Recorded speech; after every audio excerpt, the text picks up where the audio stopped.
Welcome to Your Story Doesn't End Here, the mental health podcast for military and veterans. I'm your host, Rachel, and my mission with this podcast is to be a voice for those who don't have a voice, bring awareness to mental health issues, and provide value and solutions to help make life more abundant. Hey everyone, thanks so much for coming back for another episode of Your Story Doesn't End Here. Today's guest is Kilo. He is a Marine Corps veteran who served in 9 years active duty. While serving, he got to experience a combat tour to Afghanistan and was stationed in Japan for 3 years. He is the CEO of L.I.T Alliance and has recently started a podcast with his wife called Family Jewels, where they discuss marriage, parenting, and relationships. Kilo, thank you so much for being on the show today. Thank you for having me. I truly appreciate it, Rachel. All right. Hello, everybody. Rachel, thank you for having me. It's definitely an honor.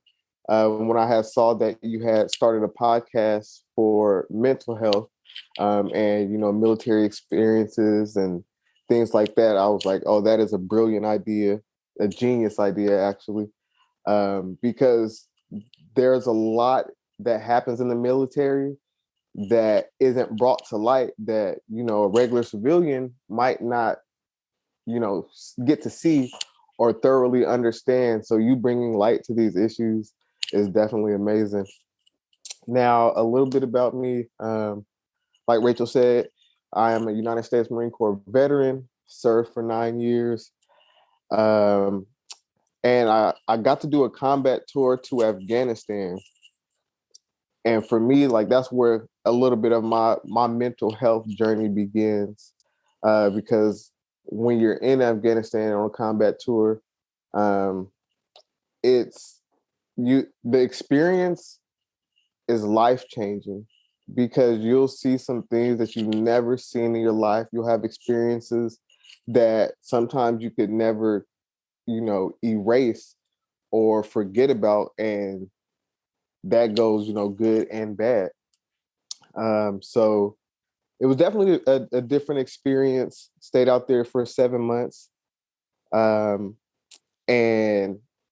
just looking around and seeing how I was like 22 when I deployed. And, there's guys older than me, guys younger than me, 18, 19 years old. And to look around and see how that deployment affected not only me from a mental standpoint, but everybody around me. Like you're never quite the same once you get back. And if you don't seek help and therapy, you could go down a very, very dark path. And I've seen it happen. I've been in some dark places. So yeah, it could really, really change you and affect you. And I don't believe that people understand how detrimental it can be to somebody's life. Because, mental health it's the disability that you don't see.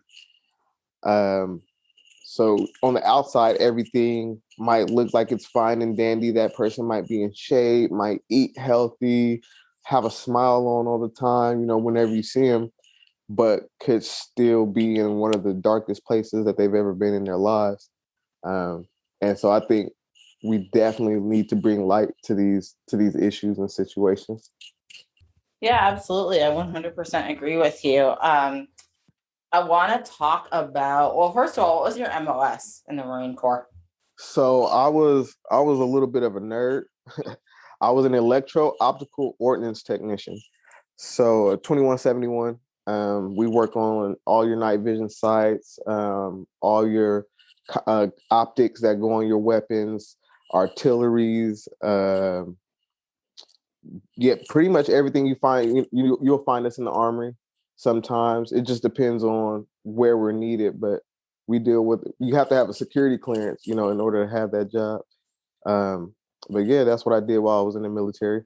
As far as deploying to Afghanistan, because that's kind of what I really want to get into. Okay. I think that Like I never went to Afghanistan or anything. I was in the Middle East and Bahrain when I was in the Navy. But there's just this, I think from a civilian perception, an idea of what it's like to deploy in the Middle East compared to what it's really like. And so if there's like some way that you could, I guess, provide more of a picture of what it's really like so people really understand kind of what maybe like day-to-day life looks like as much as you can say, just to get a Yeah, better picture, because I think it really helps to understand like the mental health part of it if you know how it really is, you know. definitely, definitely. So I want to say the year was 2011. It was about January, February. We were working up, to go on the deployment during our pre-combat exercises and things like that, training and all that good stuff. So we had a lot of downtime, after that training period. It's like a 2 to 3 week downtime where, you're able to have a little bit more freedom. Luckily, I lived pretty close to home, about an hour and a half flight, and so I would go home all the time, and then come back to base on the weekends.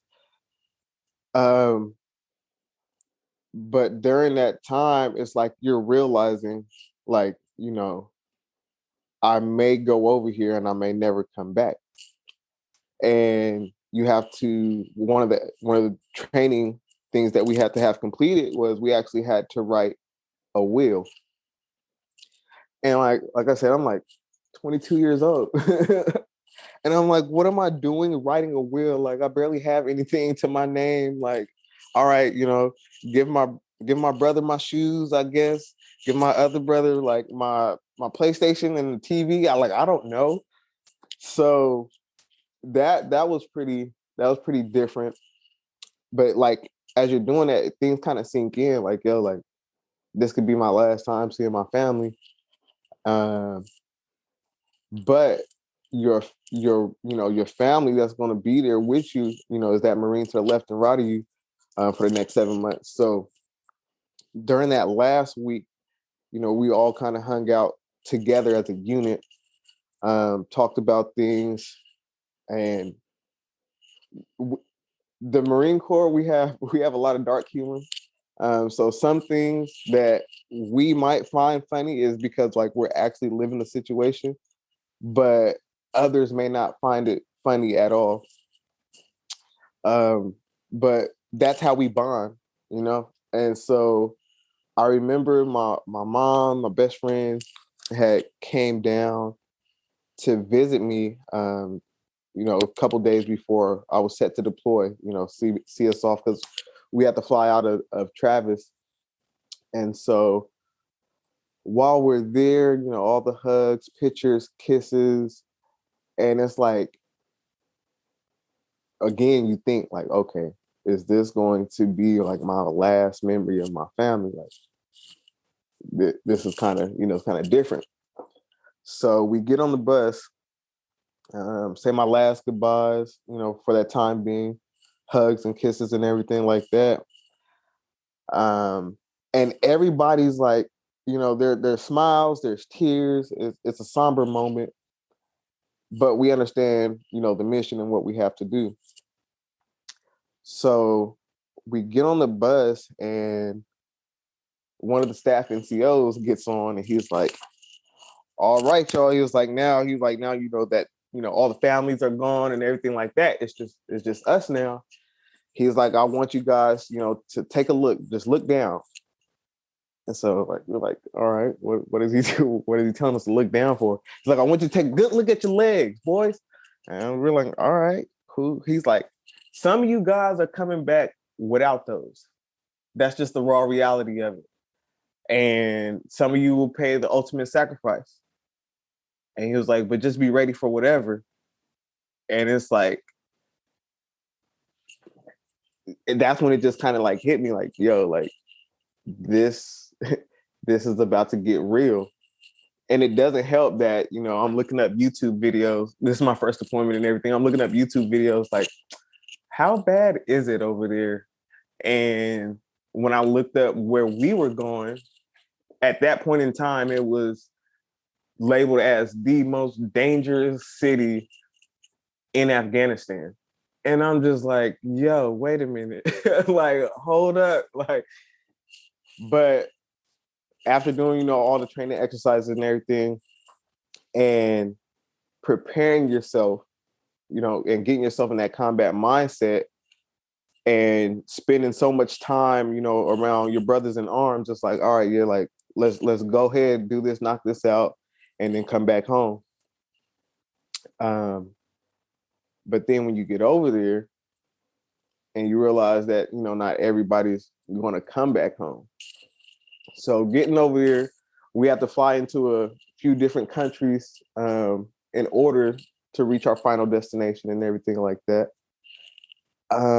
And I think flying into Afghanistan and being airlifted to, like, to a base in the middle of Afghanistan,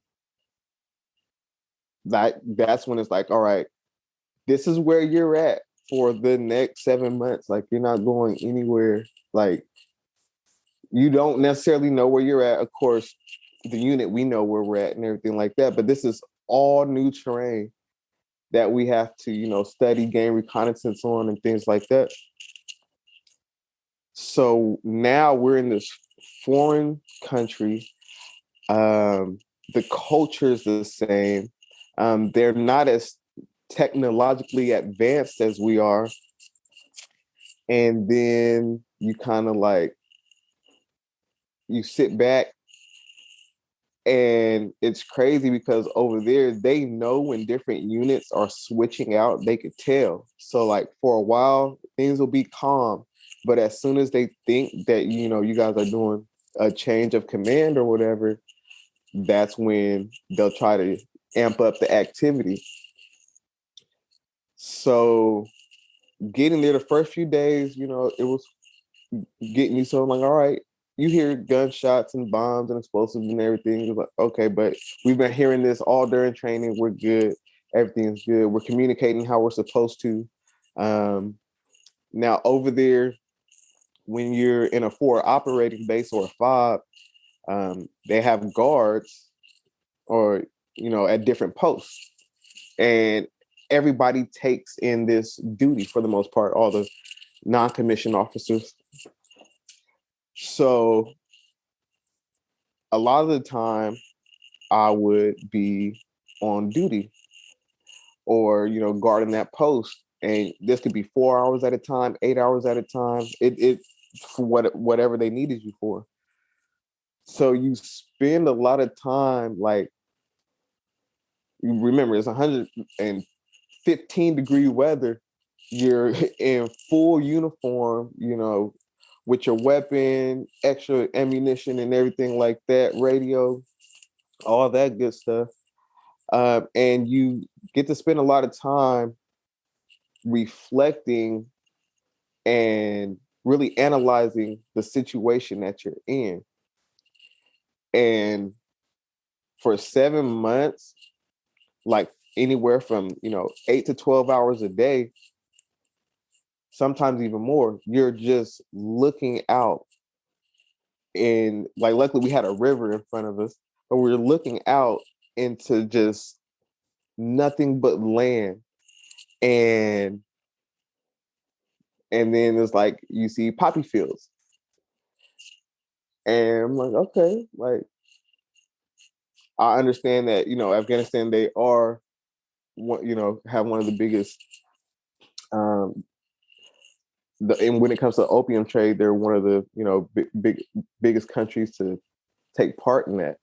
And seeing it firsthand, it kind of made you think, like, why are we really here? Like, what is our purpose here? Like, I thought we were looking for weapons of mass destruction and stuff. And you get over there, you're like, bro, like, they barely have, any advancements in cell phones or anything. Like, they're still using like the old Nokias and stuff. It was like, how do they have weapons of mass destruction? Like, that's what you're thinking. So, you sit back and then you start to realize that, all right, they're harvesting these poppy fields and marijuana fields. And it's like, it makes you think even more, okay, like, what's the real reason that we're here? And that might have to be like for a whole another episode, because I could go so deep into that, but I want to keep it on topic and everything like that when it comes to mental health.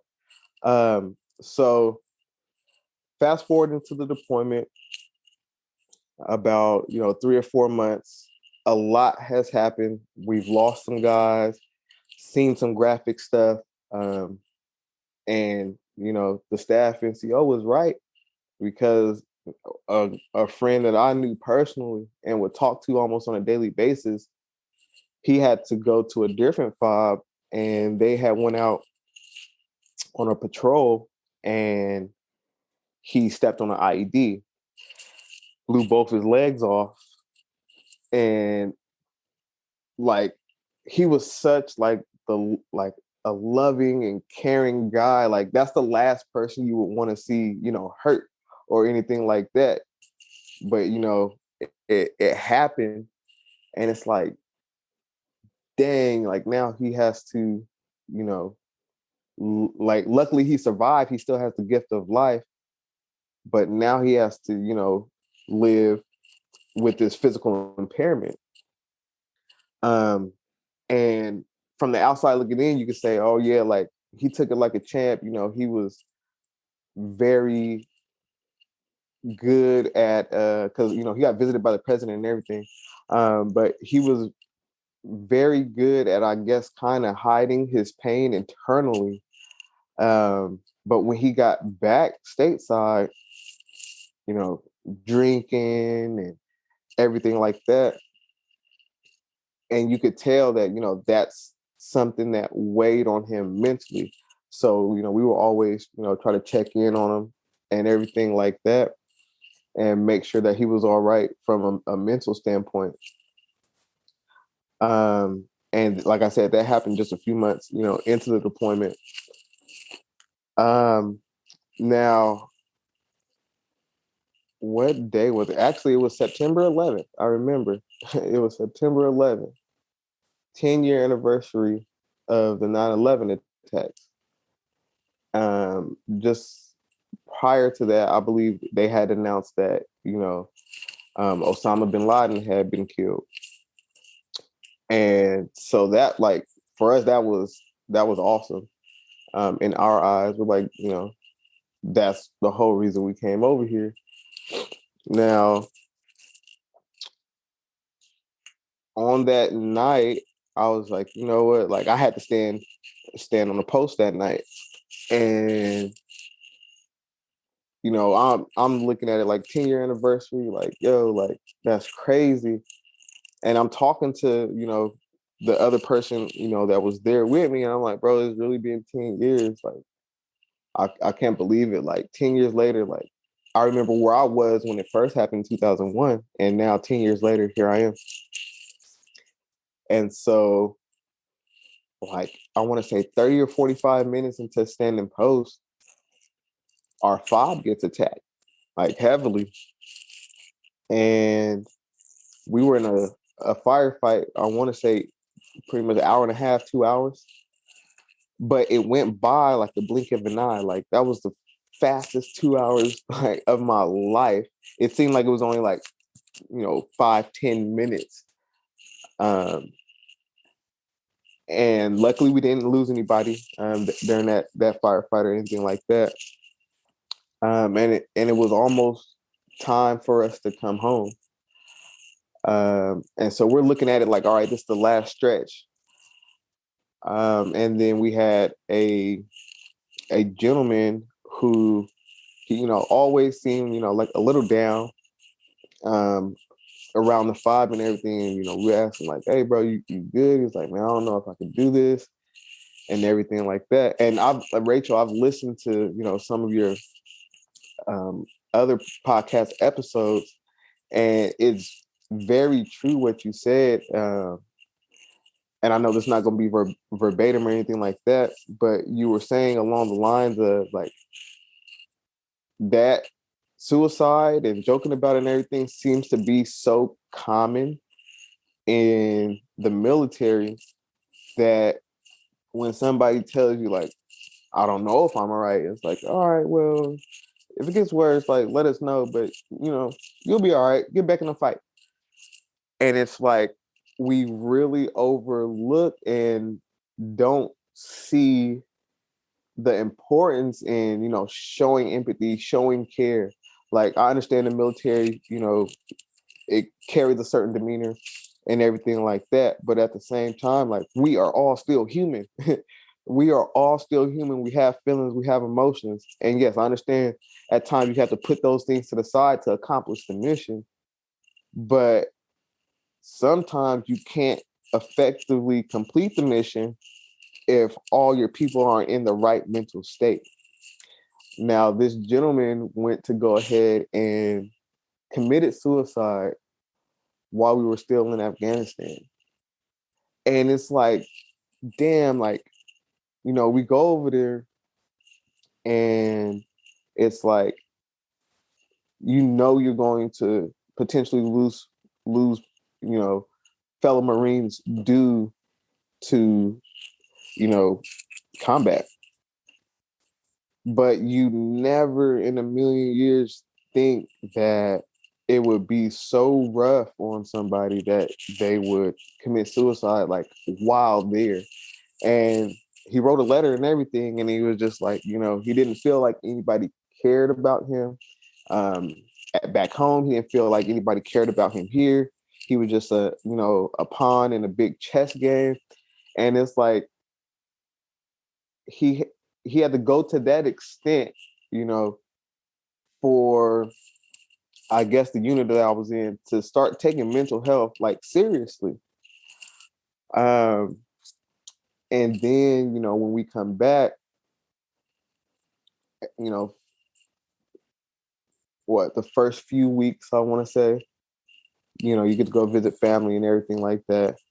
And of course, being a Marine, what we're going to do, we're going to go out and we're going to get messed up. We're going to go drink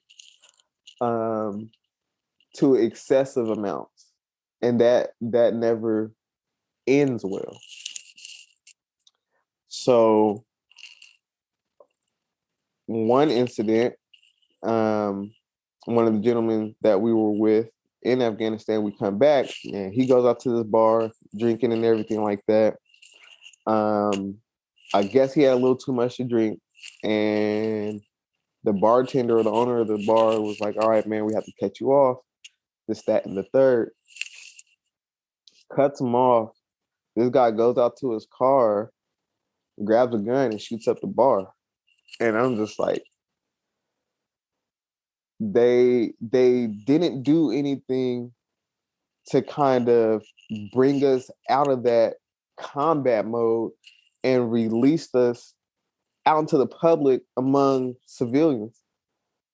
And it was like, that was just something that was, kind of hard for me to come to terms with. It's because like this kid ruined his life because I guarantee you he still was in that aggressive war mode where he was like, all right, if something doesn't go my way, like I'll just shoot this stuff up. Like, and I think like the military as a whole, we should do better when it comes to,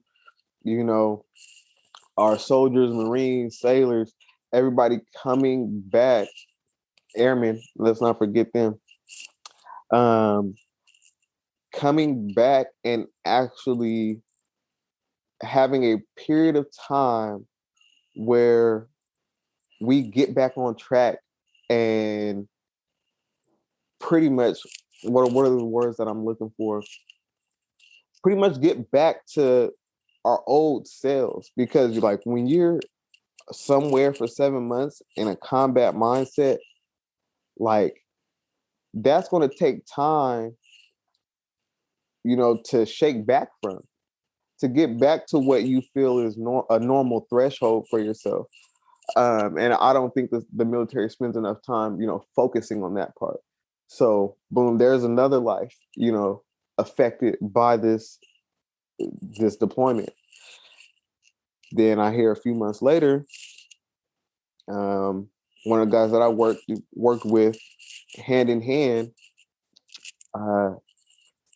everything he felt guilt from making it back alive from the deployment after losing. We lost. Oh man, I don't even want to say the number because it like gets me every time. But here we are. He commits suicide now. Leaves behind, wife, kids, everything like that, because he felt guilt. And it's like, if we had more places to go to where we could talk or we could get therapy, because a lot of times you're made fun of when you go to seek therapy, or want to go and have a condition looked at, like, oh, you don't need it, oh, you soft, you this, you that. And it's like, no, you're a human and you know what's best for you. Like, nobody else is living your life. You know what's best for you. So it took me 4 years after we got back from our deployment for me to finally seek therapy, because I was going down such a dark path. I was literally a functioning alcoholic. Like, I'm diagnosed with agoraphobia with alcohol disorder, meaning that I have a fear of, large crowds, large gatherings. And one of the ways that I would cope with that, if I had to, be around, people, which is almost every day, is like I would drink. So I became a functioning alcoholic in order to, what I thought for 4 years was in order to, maintain and balance my agoraphobia. So during therapy, 4 years later, like, I'm bringing all these things up to my therapist, and it made me relive those experiences again. And it was an emotional experience, but it's definitely something that I needed, in order to get to a mental state that I could understand and comprehend. Cause like, it felt like I didn't even know myself. Like, I would just do things impulsively. And I'm like, yo, like, you wouldn't normally do that. Like, what's wrong with you? And so, yeah, like, seeking therapy was definitely the best thing that I did when it came to post-deployment. So Rachel, like, I love, the name of your podcast, Your Story Doesn't End Here, because, like, literally, it is never too late, to seek therapy, to focus on, having positive mental health. And so, yeah, like, once again, kudos to you for, providing this platform where we can discuss these things and bring up these topics of discussion, not only to help, each other, but to help others around the world, or around, America, that may be dealing with the same issues. They just didn't know anybody else ever felt, the way that they did. So, yeah, that's pretty much my story in a nutshell.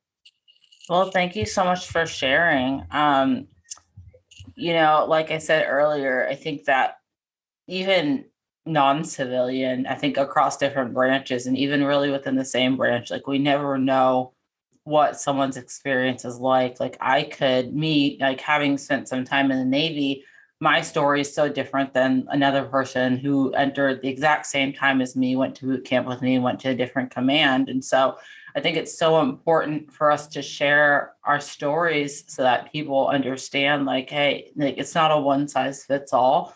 Not everyone joins the military and comes out, for lack of a better word, undamaged. Mm-hmm. And I don't think that there's enough resources out there for the military, active duty, even reservists that deploy, when it comes to mental health. So I'm curious, you did 9 years in the Marine Corps. active duty. Did you originally plan on just doing 9 years, or what made you get out? Okay, so when I first got in, I was like one of those gung-ho Marines. I was like, oh yeah, I could do this for life. I'm doing 20 years, everything like that. And then I deployed in my first enlistment. And I was like, when I got back, I was like, all right, I don't know what I'm going to do. Like, I'm going to get out and be like, all I have is combat experience. Like, nah, like I can't get out on those type of terms. So I was like, I have to go deeper into my military occupational specialty and learn more. So that way, if I do decide to get out, I have a plan B. Um, so I re-enlisted, picked up E5. And that is around the time that I went to Japan. And that was a blessing in disguise for me because I got to stay out there for 3 years.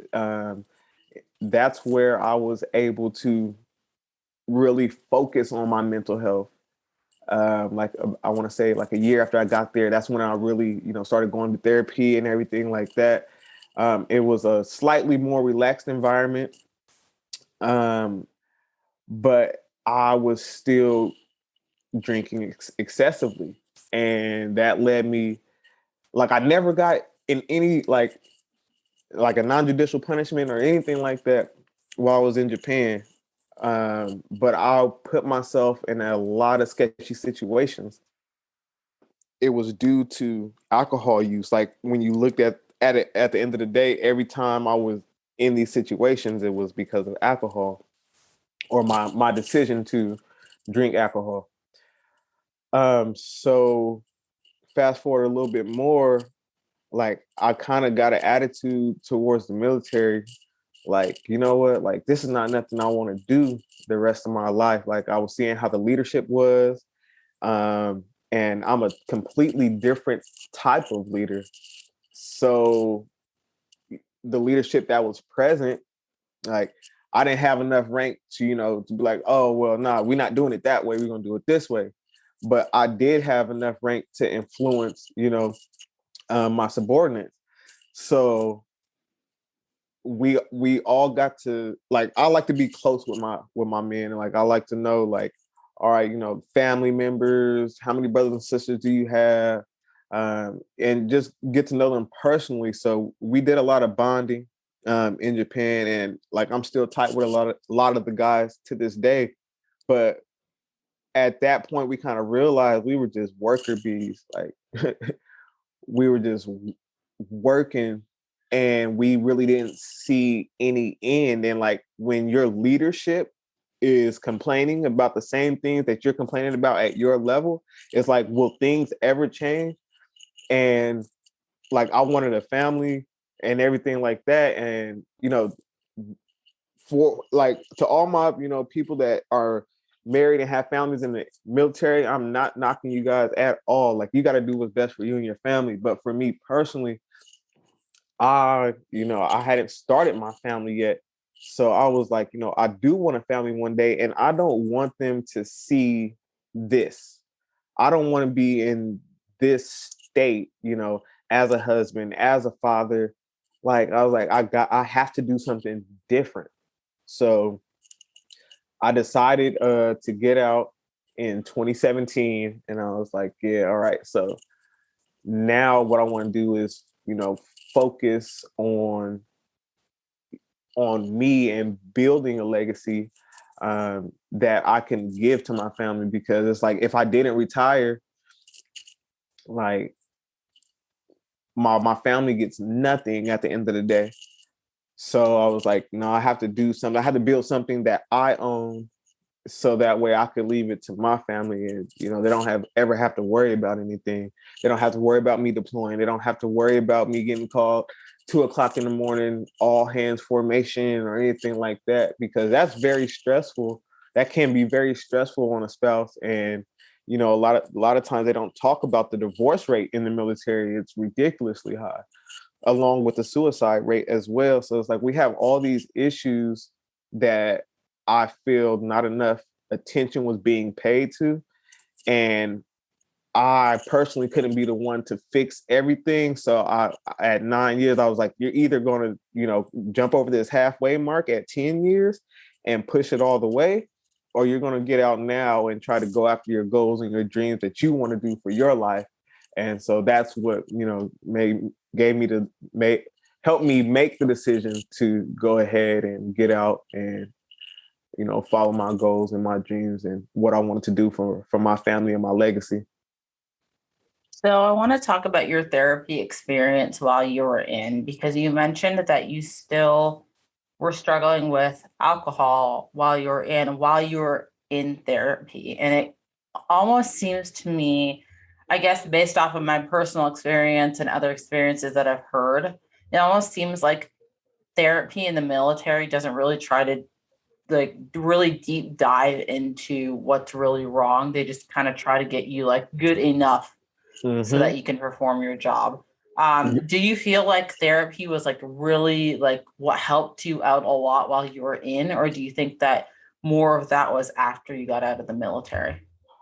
So luckily for me, I had a very great doctor. She was absolutely amazing. And she helped me.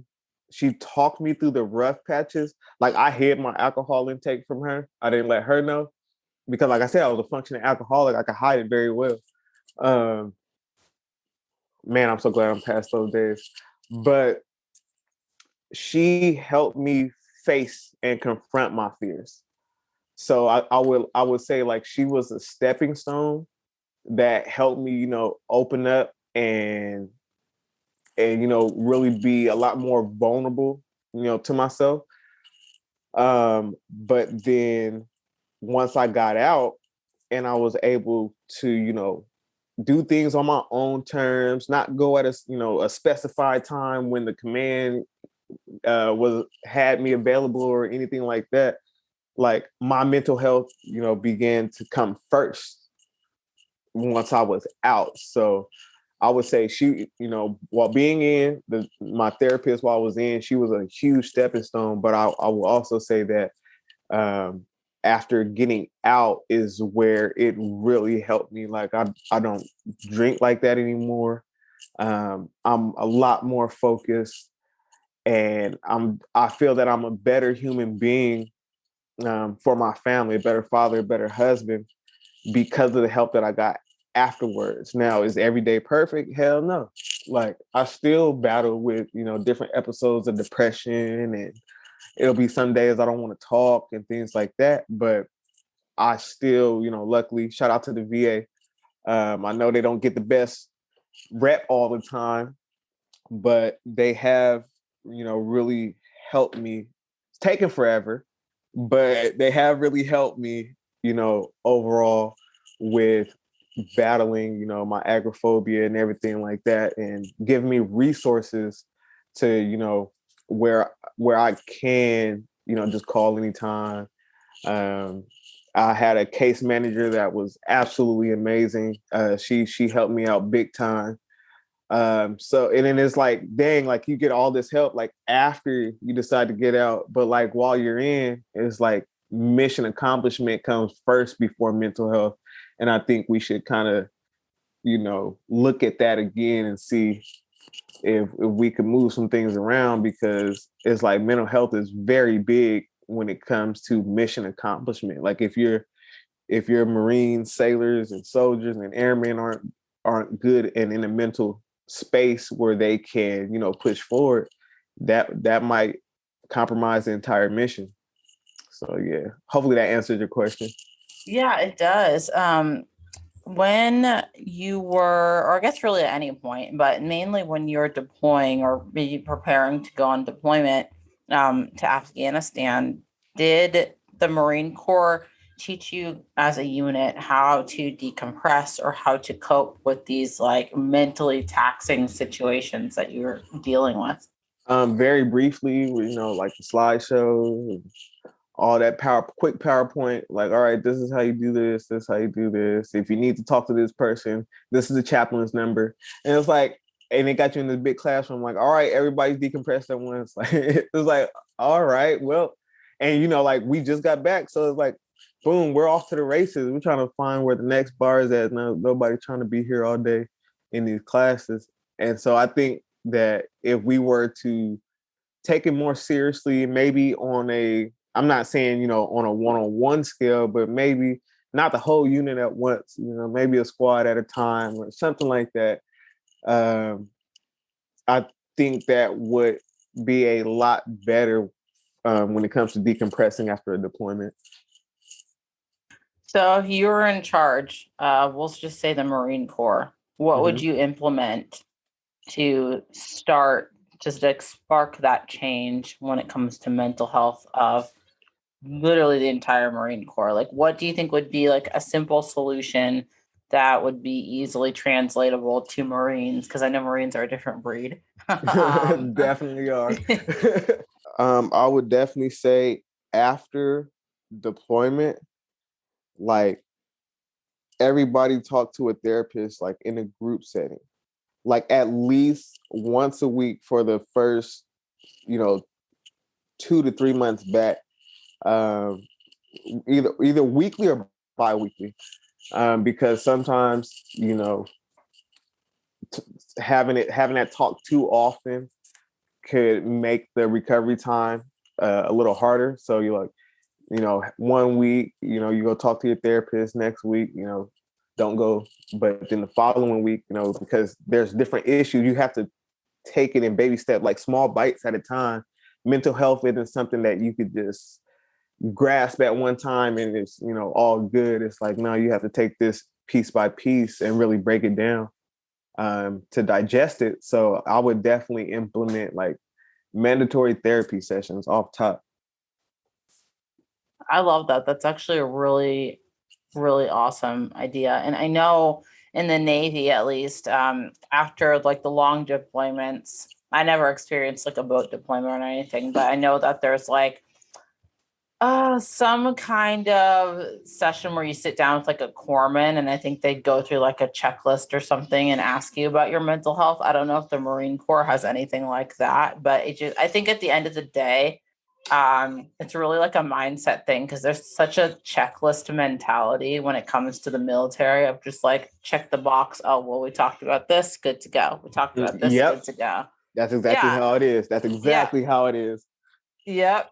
And I think it creates this culture where people not only feel like they're not cared about, but it almost makes it seem like I can't go get help because it doesn't matter anyway, because they already checked their box. Like, I'm good as far as they're concerned. Like, it's such a bigger issue than a simple solution. But I think that like something like what you suggested would be phenomenal for a lot of people, especially that are in combat roles.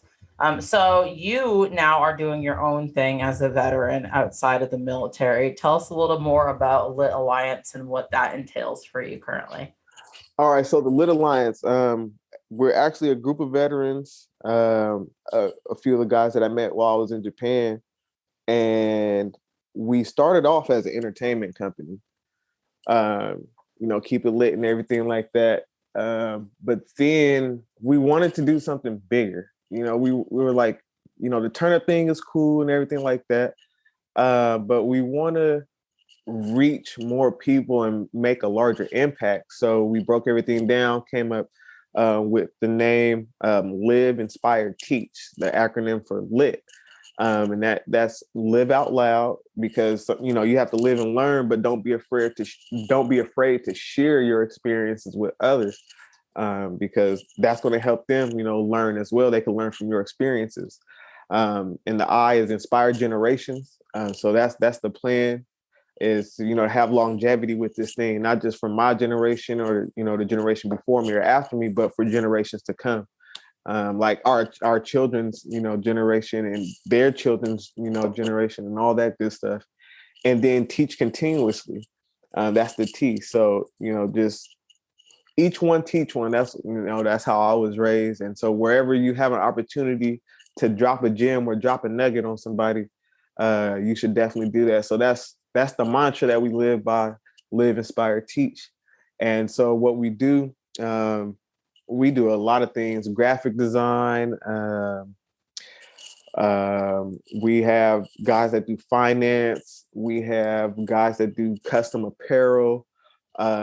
We have guys that do social media management. So it's like this one big team coming together to keep it lit, and teaching as we go about our days and everything like that. So yeah. So is this a community that other people can join too? Yes. So I mean, anybody really could keep it lit. So yeah, if you ever want to, just learn more about the Lit Alliance and what all we entail, you can email me at kilo@thelitalliance.com. That's kilo, KILO, at the Lit Alliance, TheLitalliance.com. Awesome. Well, I will make sure I post that in the description below for anyone that wants to reach out. Kilo, thank you so much for being on the episode today. Thank you for sharing a little bit of insight about the Marine Corps and everything it entails. We'll have to do this again sometime and chat about some more topics. So most definitely, I'm always down. Thank you. Thank you so much for taking the time to listen in today. Each week, I'll be bringing you value in the mental health space and its direct impact on service members and veterans.